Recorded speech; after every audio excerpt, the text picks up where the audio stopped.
Welcome to Raju sir math solution. আমি তোমাদের এই ভিডিওতে সপ্তম শ্রেণীর কোষে দেখি 2.3-এর অঙ্কগুলো সুন্দরভাবে শেখাবো। আমি তোমাদের অঙ্কগুলো খুবই সহজ নিয়মে শেখাবো। তোমরা পুরো ভিডিওটা ভালো দেখবে, তবে কিন্তু সহজেই বুঝতে পারবে। দেখো এখানে কোষে দেখি 2.3-এ 1 নম্বর প্রশ্নে বলা হয়েছে, গত বছরে রসকুন্ডু গ্রামে স্বাক্ষর ও অক্ষর পরিচয়হীন লোকের সংখ্যার অনুপাত ছিল 4:1। গ্রামের মোট জনসংখ্যা 6,550 জন হলে স্বাক্ষর ও অক্ষর পরিচয়হীন লোকের সংখ্যা কত ছিল দেখি। তো দেখো এই অঙ্কটি কীভাবে সমাধান করতে হবে আমি তোমাদের সুন্দরভাবে শিখিয়ে দিচ্ছি, বোঝো। এই অঙ্কগুলো হচ্ছে অনুপাতের অঙ্ক। দেখো কীভাবে সমাধান করতে হবে। প্রথমে লিখব যে গ্রামের মোট জনসংখ্যা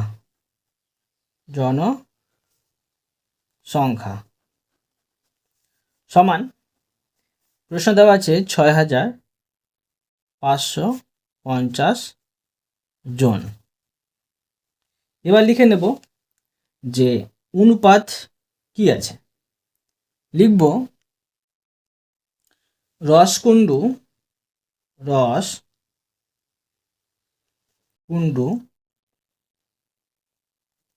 গ্রামের স্বাক্ষর ও অক্ষর। স্বাক্ষর মানে যারা পড়াশোনা জানে, অক্ষর পরিচয়হীন মানে যারা পড়াশোনা জানে না। ঠিক আছে, পরিচয়হীন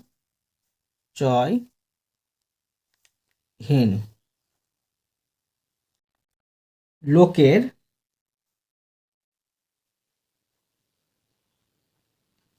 সংখ্যার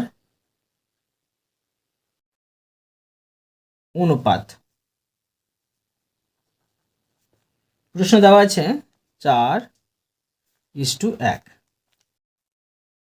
এবার দেখো আমরা কি করব, যে প্রথমে লিখে নেব যে স্বাক্ষর লোকের আনুপাতিক ভাগ হার, এটা লিখব। দেখো লিখব অতএব স্বাক্ষর লোকের আনুপাতিক ভাগ হার। দেখো ভাগ হারটা কীভাবে বের করতে হয়। এটা হচ্ছে স্বাক্ষর লোকের সংখ্যা, তো 4টা উপরে লিখব, আর 4 আর 1 এখানে আমি যোগ চিহ্ন দিয়ে বসাবো। সমান দেখো কি পাচ্ছি, 4 আর নিচে পাচ্ছি 4, 1 যোগ করে 5। এটা হচ্ছে অংশ। এবার লিখব যে অক্ষর পরিচয়হীন লোকের আনুপাতিক ভাগ হার। অতএব অক্ষর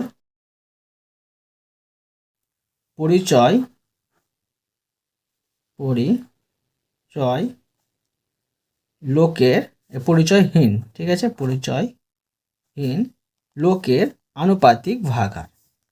এখানে দেখো কি লিখব, এটা হচ্ছে অক্ষর পরিচয়হীন লোকের সংখ্যা, তাই একটা উপরে লিখব, আর এই দুটো সংখ্যা এখানে আমি যোগ চিহ্ন দিয়ে বসাবো।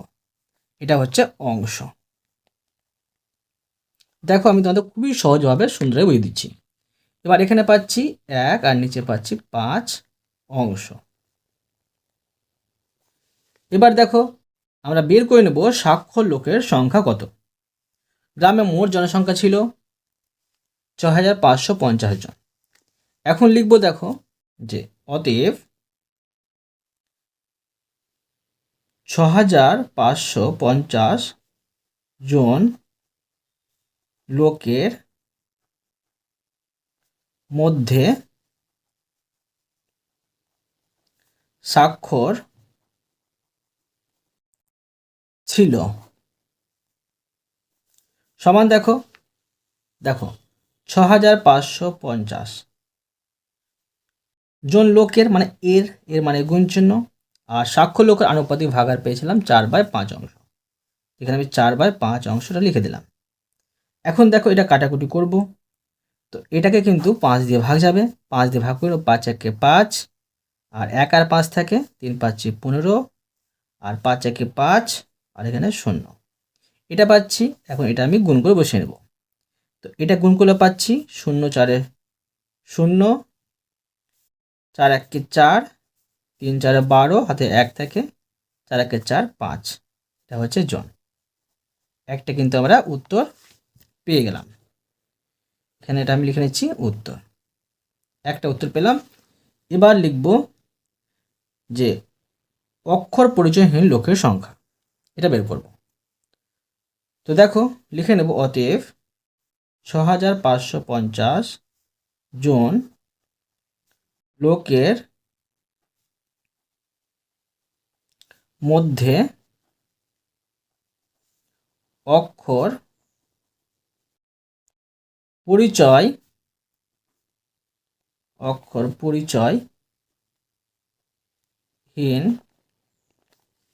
লোকের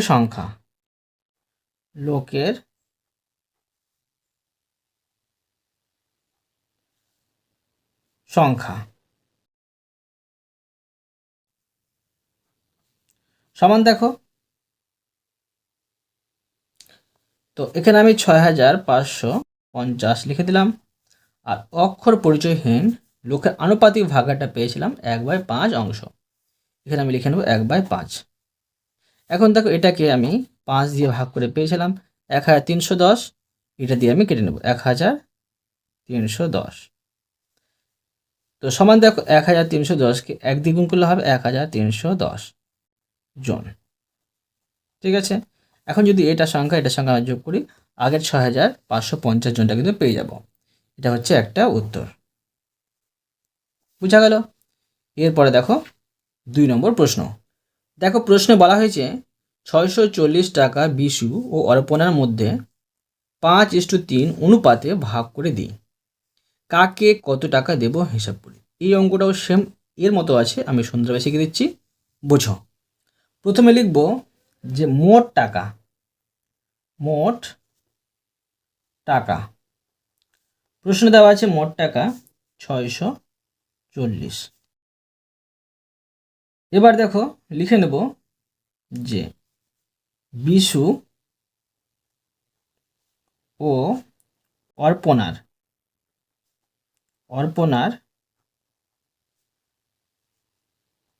মধ্যে টাকার ভাগের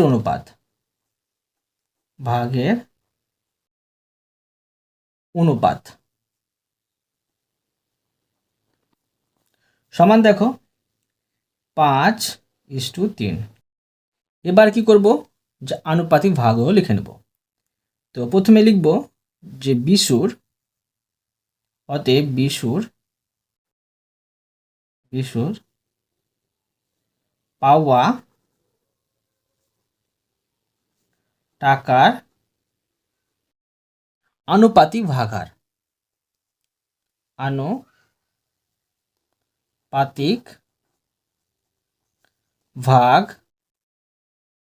হার সমান দেখো এটা হচ্ছে বিশুর সংখ্যা, তো 5টা উপর লিখব, আর নিচে হচ্ছে 5 যোগ 3 সমান দেখো কি পাচ্ছি, 5 উপরে নিচে হচ্ছে 8, এটা হচ্ছে অংশ। ঠিক আছে, এবার লিখব অর্পণার, লিখব অতএব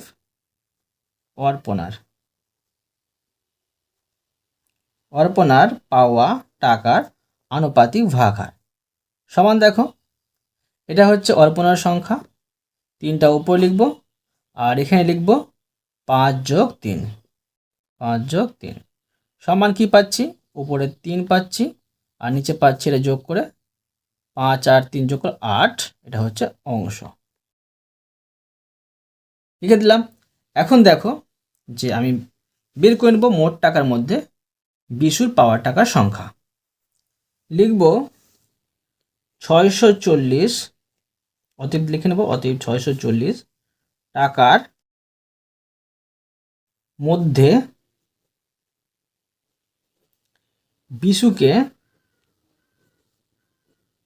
দেব।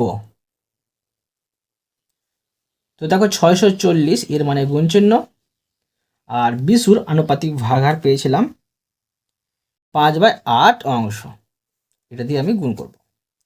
তো দেখো এটাকে আমি 8 দিয়ে ভাগ করে নেব। তো 640কে 8 দিয়ে ভাগ করলে 8 8 64 আর একটি শূন্য থাকছে। সমান দেখো কি পাচ্ছি, যে 5 8 40 মানে 400 টাকা কিন্তু আমরা পাচ্ছি। ঠিক আছে, 400 টাকা।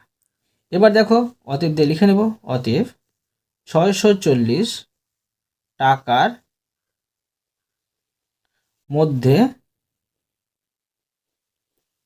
অর্পণাকে দেব, অর্পণাকে দেব। সমান দেখো 640 আর এখানে গুণ চিহ্ন, অর্পণার আনুপাতিক ভাগাহার আমরা পেয়েছিলাম 3/8 অংশ। 640কে 8 দিয়ে ভাগ করে পেয়েছি 80, 80কে 3 দিয়ে গুণ করলে হবে 3 8 24 একটি শূন্য, মানে টাকা। তো কি পেলাম দেখো, দুটি উত্তর কিন্তু আমরা পেয়ে গেলাম। এটা একটা উত্তর আর এটা একটা উত্তর, বুঝা গেল। এরপরে দেখো 3 নম্বর প্রশ্ন। প্রশ্নে বলা হয়েছে এক বিশেষ প্রকার ইস্পাতে লোহা ও কার্বনের অনুপাত 49:1 হলে হিসাব করে দেখি এই প্রকার 250 কুইন্টাল ইস্পাতে কত কুইন্টাল লোহা আছে। এখানে মোট দেখো ইস্পাত দেওয়া আছে 250, এর মধ্যে শুধু আমাকে লোহার পরিমাণটা বের করতে বলেছে, কার্বনের পরিমাণটা বের করতে হয়নি। অঙ্কটি কিন্তু ছোট করে সহজ করে হয়ে যাবে, বোঝো। প্রথমে লিখব মোট ইস্পাত, মোট ইস্পাত সমান 250 কুইন্টাল, কুইন্টাল। এবার আমি অনুপাতটা বসিয়ে নেব, লিখব যে ইস্পাতে, ইস্পাতে লোহা ও কার্বনের অনুপাত, অনুপাত সমান এটা আছে অনুপাতে 49:1।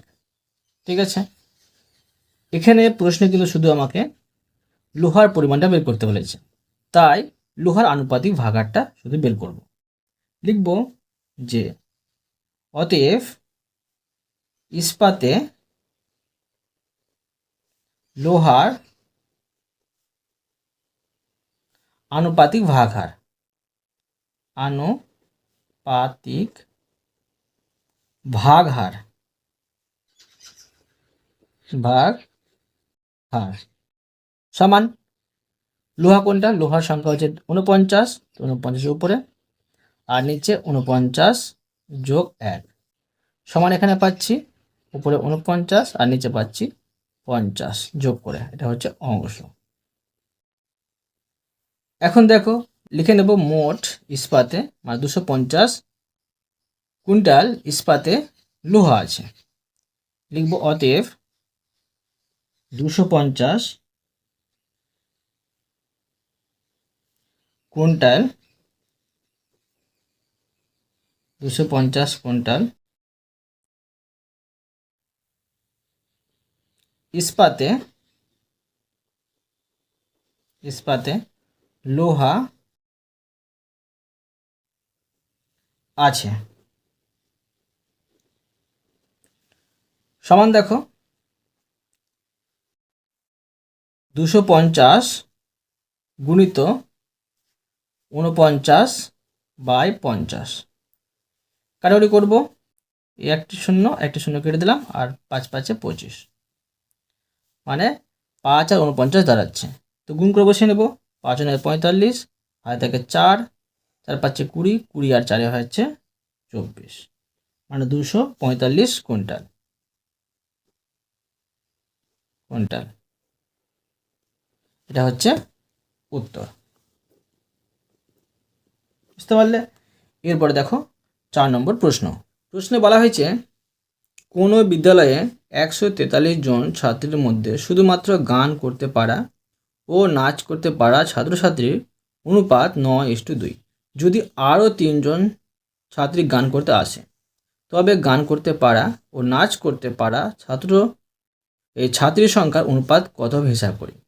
আমাকে কিন্তু সেম 1 নম্বর 2 নম্বর মতো প্রথমে করতেই হবে, তারপরে কিন্তু 3টা যোগ করে নেব ছাত্রীর সংখ্যার সাথে নতুন করে গান করা, আর তারপরে কিন্তু আবার অনুপাতে প্রকাশ করব।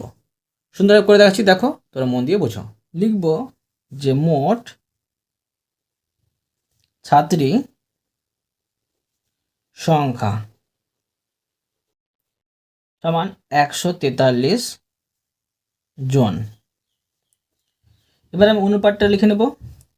লিখব যে গান করতে পারা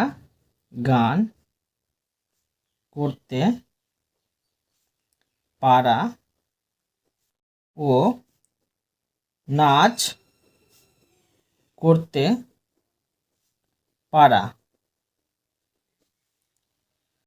ছাত্রীর সংখ্যার অনুপাত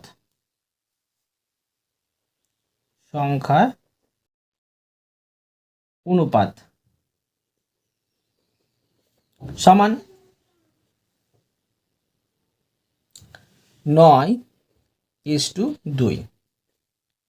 তো আমাকে দুটোরই কিন্তু আনুপাতিক ভাগারটা বের করতে হবে। প্রথমে লিখব যে গান করতে পারা, অতএব লিখে নেব অতএব গান করতে পারা ছাত্রীর আনুপাতিক ভাগহার। তো দেখো সমান, এটা হচ্ছে 9টা গান করতে পারা ছাত্রীর সংখ্যা, তো 9টা উপরে লিখব, আর 9 আর 2 কিন্তু এখানে আমি যোগ চিহ্ন দিয়ে বসাবো। সমান এখানে পাচ্ছি 9 উপরে, আর 9 আর 2 যোগ করে পেয়েছি 11 অংশ। আমি অংশতে পরিণত করলাম। এবার লিখব অতএব নাচ করতে পারা ছাত্রীর আনুপাতিক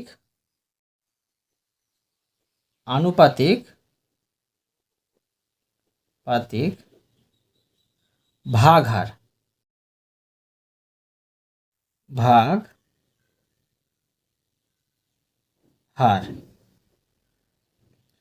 সমান দেখো, এটা হচ্ছে নাচ করতে পারা ছাত্রীর সংখ্যা, 2টা উপর লিখব, আর এখানে 9 আর যোগ 2 লিখব। ঠিক আছে, এখন আমি দেখো যে উপরে 2 লিখে দিলাম, আর 9 আর 2 যোগ করে পেয়েছি 11 অংশ। ঠিক আছে, এবার আমি বের করে নেব যে মোট ছাত্রী 143 জনের মধ্যে গান করতে পারা ছাত্রীর সংখ্যা।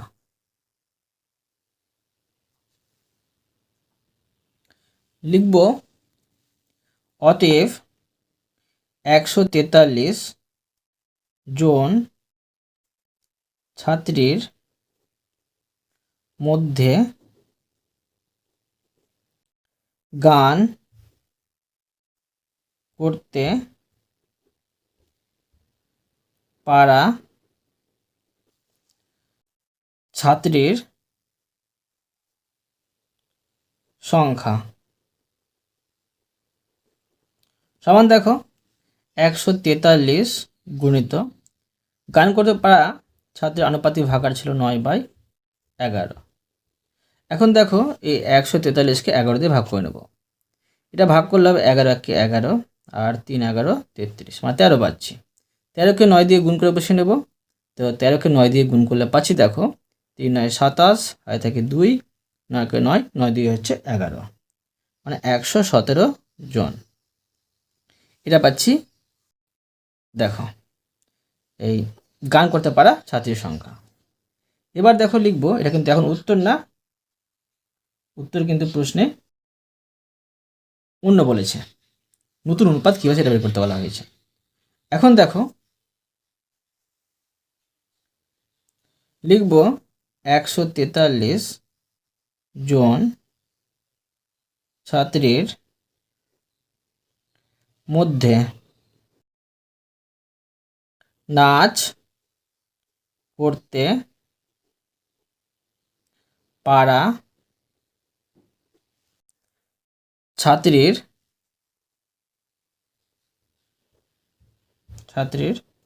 সংখ্যা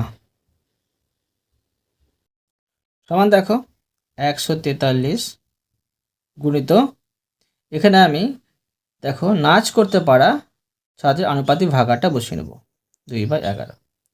143কে দেখো 11 দিয়ে ভাগ করে আমি পেয়েছিলাম 13, এখানে আমি 13 লিখে নেব। আর 13কে 2 দিয়ে গুণ করে 13 দিয়ে পাচ্ছি 26।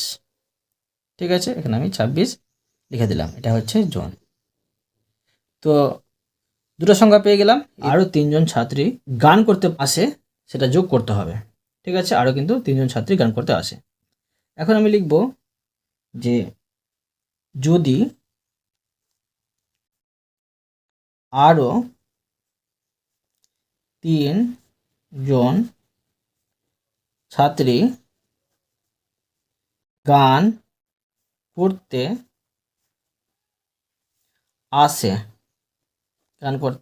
আসে তবে গান করতে পারা ছাত্রীর সংখ্যা হবে সমান, আমি পেয়েছিলাম কি 143 জন ছাত্রীর মধ্যে কিন্তু গান করতে পারা ছাত্রীর সংখ্যা পেয়েছিলাম 117।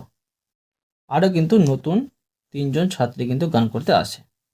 এটি যোগ করে নেব, আমি এটি যোগ করলে পেয়েছি 120 জন। এখন আমি এই 120 জন আর 26 জনের অনুপাতটা বের করব। লিখে নেব অতএব যে 3 জন, ঠিক আছে, 3 জন ছাত্রী আরও গান করতে আসার পর গান করতে পারা ও নাচ করতে পারা ছাত্রীর সংখ্যার অনুপাত সমান দেখো 120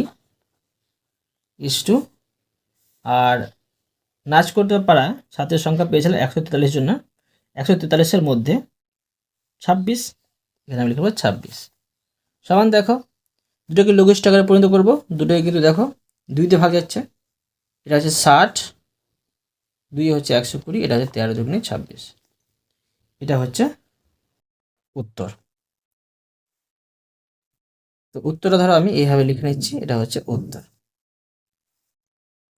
এবার দেখো 5 নম্বর প্রশ্নে বলা হয়েছে 240 মিলিলিটার ডেটল জলে জল ও ডেটলের আয়তনের অনুপাত 1:3। এর সঙ্গে আরও 60 মিলিলিটার জল মেশালে জল ও ডেটলের আয়তনের অনুপাত কত হবে হিসাব করে। এই অঙ্কটা সেম হুবহু কিন্তু 4 নম্বর মতো আছে, আমি সুন্দরভাবে শিখে দিচ্ছি, বোঝো।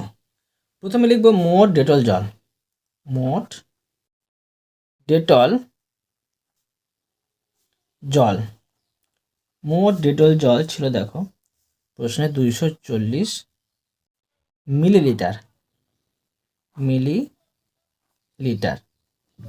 এবার আমি অনুপাতটা বসিয়ে নেব, লিখব যে ডেটল জলে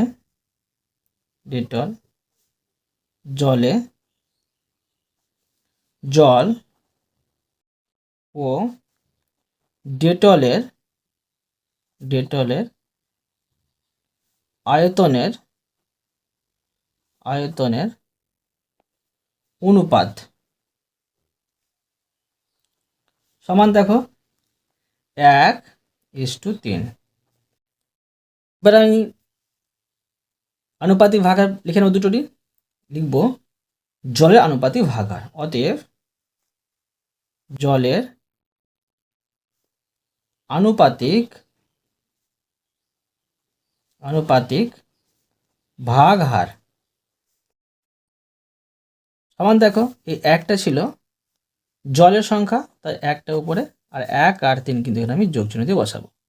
এটা যোগ করে আমরা পেয়ে যাব অংশ। সমান দেখো 1 উপরে 1 আর 3 যোগ করে পেয়েছি 4 অংশ। এবার দেখো ডেটলের আনুপাতিক ভারটা বের করে নেব। লিখব ডেটলের আনুপাতিক ভাগহার সমান দেখো এখানে আমি ডেটলের সংখ্যা 3 পাচ্ছি, 3টা উপরে লিখব, আর এখানে 1 যোগ 3টা কিন্তু লিখব। এটা হচ্ছে অংশ। সমান দেখো এই 3টা উপরে আর 1 আর 3 যোগ করে এখানে আমি বসিয়ে নেব। এখানে পেয়েছি 4 অংশ। এবার বের করে নেব যে 240 মিলিলিটার, দেখো 240 মিলিলিটার ডেটল জলের পরিমাণ কত লিখব দেখো। অতএব 240 মিলিলিটার ডেটল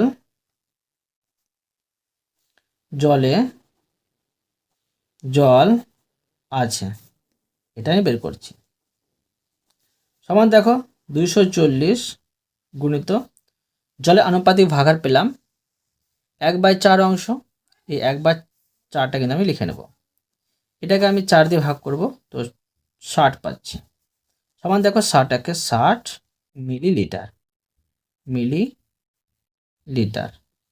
ঠিক আছে। এবার দেখো যে বের করব 240 মিলিলিটার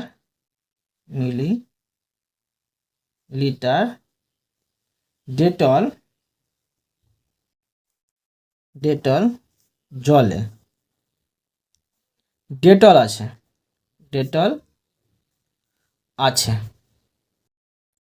আছে সমান 240 গুণিত, দেখো ডেটলের আনুপাতিক ভাগহারটা পেয়েছিলাম 3/4 অংশ। এখন আমি লিখে নেব 3/4। এখন 240কে 4 দিয়ে ভাগ করলে পাচ্ছি 4 6 24, মানে 60 পাচ্ছি। এখন 60কে 3 দিয়ে গুণ করে পেয়েছি 3 6 18, মানে 180 মিলিলিটার। তো প্রশ্নে কিন্তু 4 নম্বর মতো আবার কিন্তু বলেছে যে আরও কিন্তু 60 মিলিলিটার জল মেশালে। লিখব আগের মতো করে যে যদি আরও 60 মিলিলিটার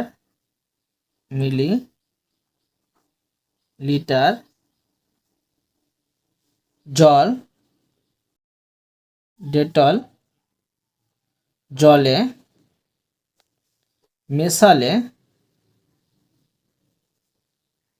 জলের পরিমাণ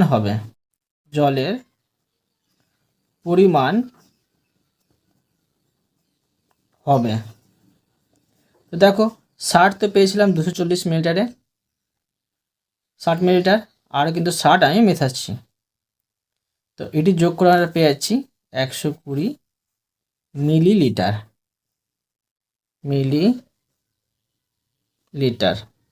ঠিক আছে। তো এবার দেখো নতুন অনুপাতটা আমি বের করে নেব। লিখব অতএব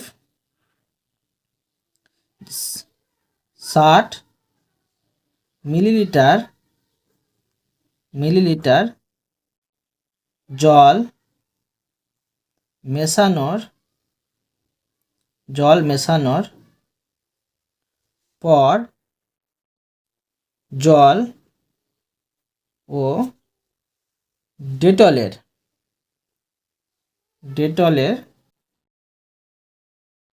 আয়তনের